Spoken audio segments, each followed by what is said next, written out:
So, just doing a dry build on the cylinders. So I've got the crankshaft in, crankcases together just with a couple of studs just holding it together. I've now glued these studs in at the correct heights and locations. They're all a little bit long, but it's better to have them long than short. That's sort of what they turn out like. Quite a bit of thread still showing.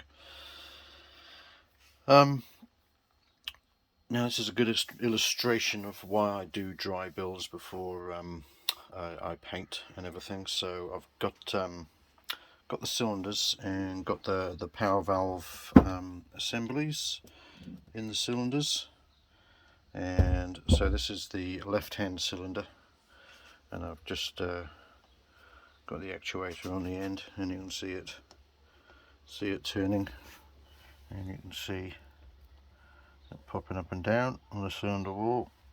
And the reason I'm doing this dry build is two main reasons.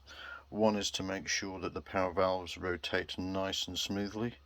Now there's a bit of friction in here, but that's basically these seals that apply the friction to the shaft. So that's okay, that's fine.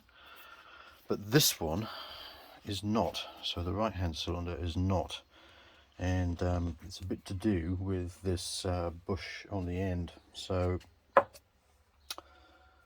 if you remember, this side of the power valve was quite worn, the shaft. It should be 17, but it was well under 17, and then I took it down to 16.5 and then had this bush machined up at 16.5 with a H7 clearance. So the actual fit of the bush onto the shaft is absolutely fine. That's what a H7 should be like. It does tighten up a bit, and so what's happening is when you tighten this cap down, or not even tighten it down, you can see there's a gap there. First thing you notice is the gap is not the same on either side. It's a little bit bigger down here, and when you go to rotate it, it really stiffens up about here. Okay, that's probably the extent of its travel, but if I tighten this cap up, it just locks it up basically.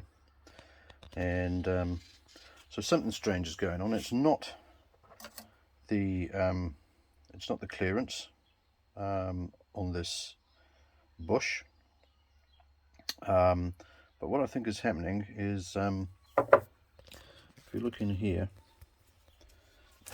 remove